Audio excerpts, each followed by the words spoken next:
Greetings, dear ones. I'm Kryon of Magnetic Service. My partner steps aside, and it is his design to allow the window that is here to have me step through it, and not to filter what is said, but at the same time, his higher self is to check the integrity. Therefore, the agreement that we have always had would be that he stays consciously there with the ability to be able to discuss a channeling after the fact. That his higher self, which is what he trusts, would be the bridge to the other side of the veil that I cross. And this particular attribute is the same one, dear one, as healers use. If you're a healer in the room, you will know that I'm right. Your higher self is involved as the bridge of connection to that which is what you would call the other side of the veil, where the perception is gathered to the patient who sits in front of you. This is the process of the reader, who understands and trusts his higher self enough to allow it to be the bridge, where he can read the quantum energy, even the Akash, of someone in front of him. And so the process that you see here right now is not that unusual. It is not that odd or strange. It is one that all of you have used. Even the one who has come who says, I am not a channeler, I never will be, I'm really not interested, has used it. And you call it intuition.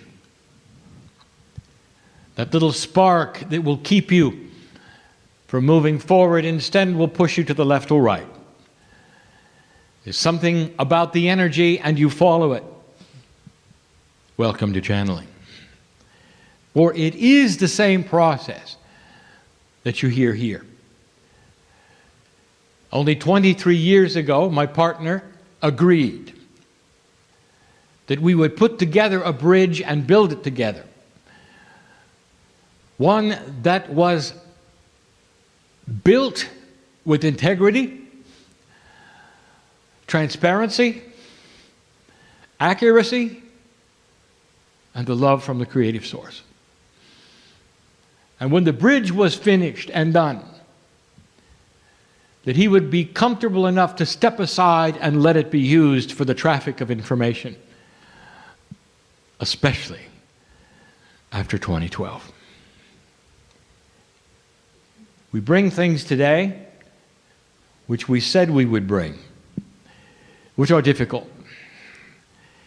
Difficult because they are expanded information, difficult to understand, almost impossible to achieve at the moment. But it's information that will give you insight into what we would expect is next. The things that you will find in what we have called the time capsule. Now, in order for you to understand these things, if you have not heard the messages of the last few weeks, is for me to give a brief review. But I'm not going to do that just yet. Instead, I want to talk about something that happened yesterday. A meteor passed close to the planet. It was not a near miss. It was never intended to be a hit. And so it was known. But this particular meteor actually came into what is called a sweet spot. There was no collisions with any satellites, any manned objects, and you have thousands of them in space. Instead, it passed right into a place where there was nothing at all and passed out again. And there would be those who would say, what a coinky-dinky. And then there would be those on the other side of the veil who said, you just had a visitor. The visitor was energy. Can you deny for a moment that that which happens close to the earth affects the consciousness of earth? When I tell you and have to expect a year of full moon, what does that mean to you? For you know the moon is significant in certain cycles for affecting the consciousness of the planet in those cycles. So here comes a smaller body that nearly hits you but doesn't, because it wasn't supposed to. And you have to know that it comes and goes with a purpose and leaves an energy. We will call it a visitor. And if I were to identify the energy, it wouldn't mean anything to you. But I will tell you, you're going to see more of these kinds of things because it's time.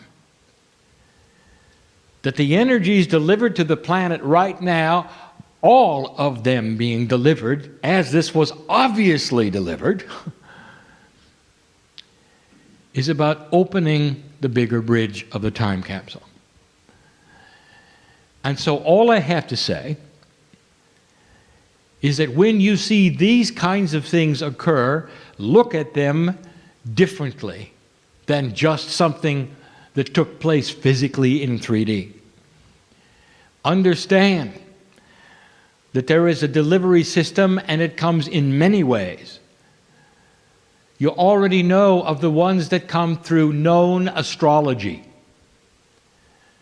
Even the small body of Kryon makes a difference in the chart.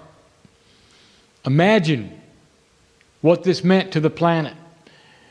Imagine the energy that may have been placed upon the crystalline grid from your solar system because it was time. So all we wish to say is congratulate yourselves for being where you are now. Because there was a prophecy at one time that said that when the visitor passed through less than 17,000 miles from the earth, the prophecy said there would be no humans to feel anything. Quite a prophecy. It's the one you grew up with. I want you to think on that. Because you are here. Not only are you here, you're planting the seeds of an enlightened, graduate, ascended planet. Seeds that will grow for you to see the next time you're here, for your children to enjoy. Seeds that will develop a consciousness which is confusing to many, but will also bring new science, new systems, new discovery, and better life. These things are going to happen slowly, we said that, dear ones. And they're going to pull upon the time capsule. The last 4 weeks we have given you many messages about the time capsule. You can call it whatever you wish to. It is an awakening of new inventions, new ideas, new processes, new ways of thinking, a new paradigm. It is a slow examination, you might say, of what was always there. We have given you in the past some of the things to expect from the very crystalline grid of the planet, which knows all things. Brought to you by the Pleiadians, by the way, who set the grid originally. And made a quantum energy on the planet that records and plays back human action. We've told you that the grid is changing its linear ways. It's becoming more responsive to compassion events created by joy instead of sorrow. We've told you that even the battlefields of Earth will start to lose the energies they've had of death and sorrow. And that instead other places on the planet will start to grow in energy that will give back to you what you've always wanted. You'll step into the very fields that used to be battlefields and feel the love of Gaia. You'll know that the dirt is alive. You'll start looking at things differently in the system that is before you and understand that humans are the reason for the season. It's all about a reawakening of things that always were. And little by little, you're being awakened to these. If you take a look at what the last 100 years has given you, it has given you just about everything. From 100 years before that, to 30,000 years, it was pretty static. All the inventions that you have, coming right out of the grid in the time capsule, delivered on time to the entire planet at the same time. We talked about a famous inventor the last time. We talked about the way things are given to you as an example to what to expect. We told you that this year is a year of rest. That is not to say that you cannot begin things. It is just to say that it would be better off if you would rest between them. That the energies that you used to fight are now starting to abate. We gave you the example of the muscle builder who holds up the weight for a very long time and then puts it down. And he has to give his muscles time to relax again before he holds another weight. And when he picks up the new weight, it's not going to weigh as much, even though the indicator says the same thing as it did before. Because the energy in the weight itself has started to go away. And so the role of the old soul and the light worker begins to shape itself as the role of one who will bring an ascended energy eventually to the planet and begin to plant seeds you didn't expect. The time capsule is beginning to release things within your own DNA, and last time we spoke, we had you opening doors in the hallway of potentials in your DNA. I would like to tell you of the potentials of 4 more doors that I don't want you to open because it's not time. But I want to tell you what to expect. I'd like to give you the definition of ascension. But when the doors are open, the ones we speak about now, you'll have a human walking around much different than the ones in front of me. Everything I'm about to tell you is doable. Everything I'm about to share with you is what has happened on the other planets when they got to this stage. There is a sameness that the creation of evolution is able to supply you with that lets us know what the energies and the potentials will be as your next step. I give you the history of the Pleiadians. Well, they went through what you went through. And although the planet was different and although their history was different, I'd like to tell you that their DNA wasn't that much different. And what we've told you before is that when you find life on other places than your own Earth, you're going to find the structure of DNA. And you will know, because of what you look at, that there is a system of evolution that is the same for the galaxy. That what you have considered to be chance on the planet isn't. It responds to a greater whole. The creative energy coming to you throughout the galaxy has a patterning. It tends to create the same things for the same reasons.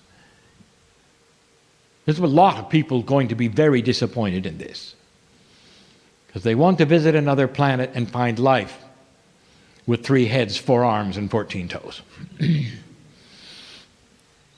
Instead, you're going to find symmetry.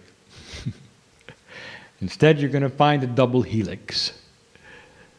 Instead, you're going to find some of the same things you find right here, for the same reasons. And so it takes the mystique out of the question, what is on other planets? Other planets with intelligent beings, mostly humanoid. There are ones, some, who are not. They also have no divinity in their DNA, and the process of their development has no seeding of purpose. And they're different. And they're harmless. And so I show you the next step, very carefully, what to expect. And I give you the description of enlightened consciousness. 4 doors. And the first one you'll think is easy, but it isn't. I'm going to call it the never alone door. When this door is opened, there'll be a whole segment of humanity that starts to understand that they are multiple beings of light. For the never alone door, when opened, puts upon you the mantle of truth that even when you look in the mirror and you see one human being, there really are multiples of you. That you are partly on the other side of the veil, you have to be. You do understand that, do you not? Otherwise, the peace of God in you would vanish in its power. Part of you must be on the other side of the veil. Your soul core shares with you in the corporeal way a piece of heaven at the same time. You have to be. The entire soul cannot live in a corporeal human being that's only using 30% of its DNA. You'll start to understand the you on the other side of the veil, never alone. You'll start to look at the you in the mirror and understand the family around you is here. The mystery of death will not be a mystery. For you will feel those who you've loved and they have passed. And for the seniors in here, the parents, no matter what their attitude toward you, at the time of their passing, they know who you are now. And you'll see them. You'll have the conundrum of the Akash, the conundrum of linearity. How can your parents be seen and felt when they are actually back on earth as other souls? Figure that out. It's not that hard. It isn't that hard when you only realize there's only one soul involved in many places. They're on the other side of the veil too. And they may have reincarnated here, but they're there and you'll see them. The never alone door. And you will walk the earth different because of it. With a firm and seated knowledge that your reality is different than it used to be. And that no matter what happens to you, you'll know you're not alone. The most difficult thing for a human being is to get out of linearity. To understand that they exist in several places at the same time. That is completely and totally normal in a multidimensional state. And that the state that you've grown up in, which is 3 or 4D, depending upon how you see it, is limited. But it represents all that was and all that you've been taught. The next door is harder to explain. And when you open it, it's something we'll call completion of purpose. What completion of purpose means is that no matter what is happening in your life, it is well with your soul. That if you're racing toward the wall that you know is going to kill you, it is well with your soul. That you see life itself as an extension of your Akash, and you're fine with it. That you have a full understanding of the complexity of having lived before and living again. A completeness of purpose that has absolutely no connection with how long you live. There are those who walk around the earth right now who have ascension status. You might even call them monks. And their faces shine like the sun. There's always a number of them. And they don't fit in with society, so you don't find them here. But they're around. Some of them have sequestered themselves with others. Some of them wear robes. In belief systems that you will say you are not in, but you are. And when you sit next to them, you will see the master energy in them. There's always a number of them. The planet, they have to be. It is all part of the accounting system of energy. And if you ask them about their lives and what they are feeling, they will look at you with this blank stare and they'll say, "Which lifetime do you mean?" And they will be accurate because they are looking at their lives as multiple. And they are not measuring the years of their life on the planet or their heartbeats. They are seeing themselves as a soul that is forever. Completeness of purpose. This is ascended thought. And it's a door in your DNA yet to be opened. When these doors are opened, dear ones, they open slowly. They don't fly open and you suddenly change. You grow into them. You learn into them. It may take you a decade to even know they exist, much less open the door. But you will open the door. Every graduate planet goes through this.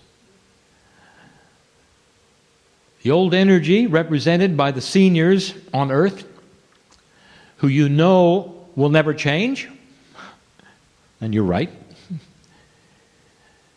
will eventually die out because they will. And so there is an old guard, an entire wave of them that you'll simply have to wait for to leave. And they will. And you have to know that when they come back, dear ones, they're going to be born into an energy where the DNA is shaped differently, and they will not have the old energy they were carried back in here. Just so you know. And that is the promise of the future. That human nature itself is morphing and will be different. And we've told you this before. This is not new. The doors are. The future contains hope because of the cycle of life. The old energy captured by old consciousness, worshipped by old consciousness, invested with old consciousness, will eventually die. And when it is reborn with the same soul groups, there will be a breath of fresh air as they come in and learn what you know, old soul. It is the old soul's job to know these things and to water the seeds that have always been in your DNA. The third door is one of the most difficult. How do I explain this? It is where the human being can take 3 steps backwards for everything they have ever been taught and look at all things around them without any bias at all. And see clearly what is real, what is not real. What is accurate, what is not accurate. What kind of a human being do you know could step out of a belief system that was ingrained in them from birth and decide those kinds of things? I'll tell you, it's a human who opens that door. starts to evaluate God. What is it? Who is it? Is it like I was told or not? Is it bigger? Yes. Much. Is it different? Yes. Much. Is it singular? No. It is a piece of everything in the universe. The very term creative source, used lightly by many, is the description of the greatest source in the universe at the center of every galaxy, but a few. Mostly in spiral galaxies, for they are the ones that support mostly dual suns, allowing for the development of what you have here, which is the enhancement of the love of God. And you'd be able to see it. You take 3 steps back and say, is everything I've been told accurate? I don't tell you how hard that is for a human being to do, because you have to put aside everything you've ever been taught. By your friends, by your parents, by those around you, with the organizations around you. Do you realize that that is the definition of an ascended mind? Who can put aside the engrams of memory, the grooves that have been created in your brain for what you think is real and not real, to create a 0 point, a null zone, where your logic can come forward and look at everything as it is and not what you were taught it is? That is really a special door. And the reason it is so special is because it does not require a human being to die and come back before they see what's really there. The ability to change, almost be reborn, if you want, into a higher consciousness while remaining on the planet. You know why we give you this and why we tell you that door exists? Because you're about to have life extension. And we won't want you to live another 100 years with what you believe you were taught from. You must have the ability to do what human beings are not known for. An unbiased view of all that is, so that you can really take a look at the hand that's always been stretched out of your higher self that's come through the door, and you can start to list the attributes that you were never told were there. Number 1, it's you.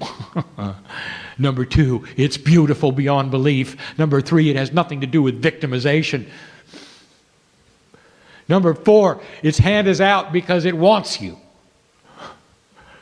Number 5, it represents all that is. Knowledge, wisdom. It wants to take your hand. That's ascension. And the final door. And we close with this.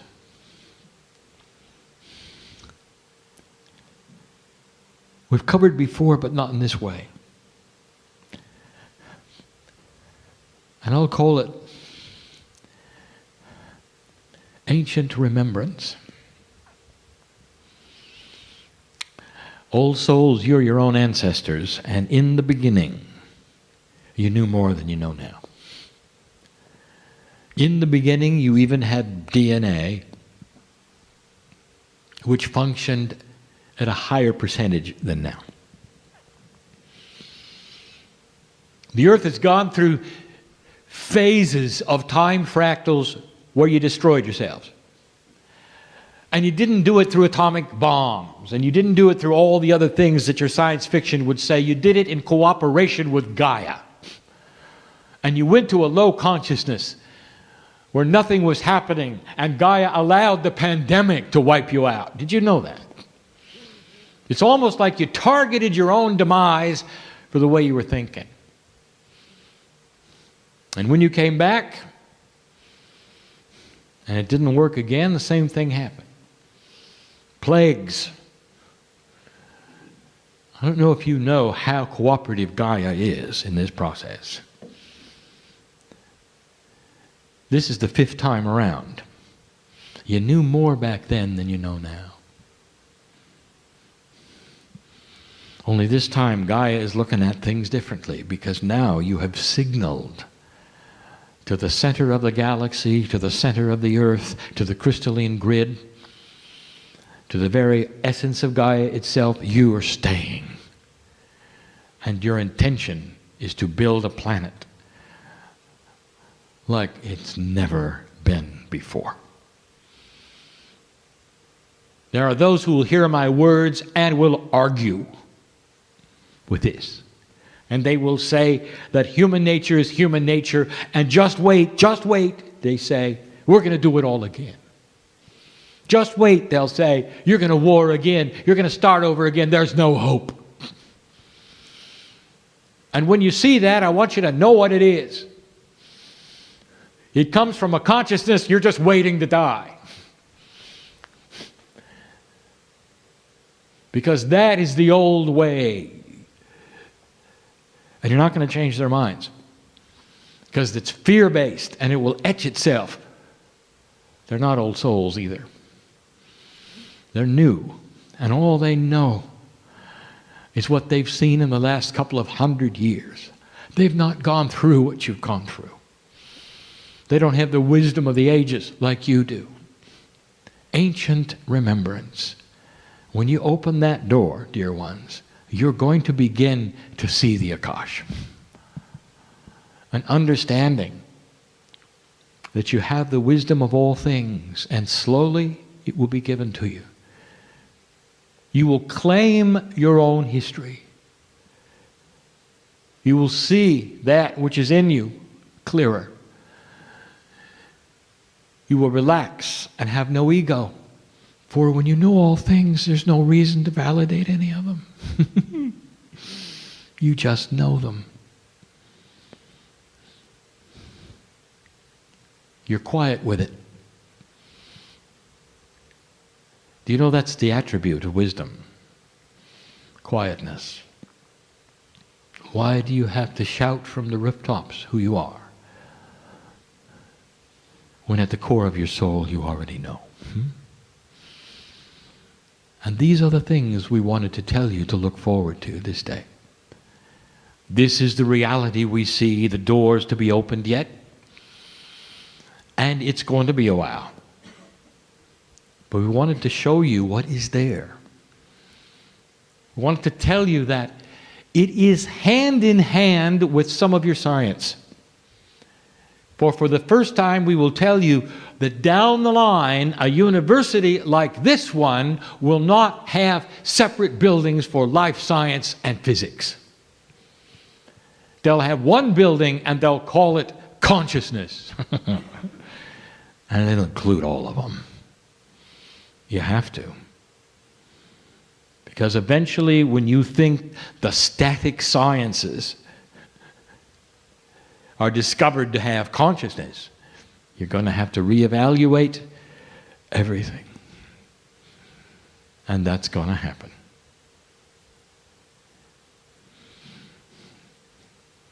There are mammals right now on this planet who are laughing. Because they know you're going to discover what they've got. And so we will laugh with them as they swim in the oceans. Many of them with smiles on their face. And they say, wait till you find out what's inside us. And that's enough for now. Blessed is the human being who cares enough about what's going to happen to take any of these things seriously, to walk out of the room differently because of it, and know that this was the truth, and you can feel it because you expected it. And so it is.